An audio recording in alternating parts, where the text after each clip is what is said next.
আমি ভাবলাম যে তুমি বারান্দাতে আছো। তোমার কিছু হয়ে গেলে আমার কি হবে? আমি কি নিয়ে থাকবো? আমার কিচ্ছু হবে না, তুমি তো আমার পাশে আছো, তুমি আমার ভরসা। পরিবেশটা কি সুন্দর, তাই না? পরিবেশটা যে সুন্দর সেটা তুমি কি করে জানলে?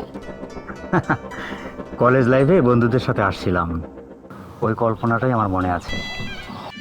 আর তুমি পাশে আছো, দুনিয়ার সবকিছু সুন্দর মনে হয়। আর কোনো সুন্দরের আমার দরকার হয় না।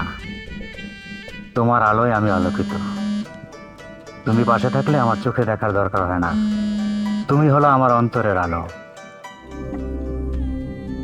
কথা বলছো না কেন? তুমি সৌন্দর্যের মাঝে হারিয়ে গেছো, তাই না? আসলে এমনই হয়।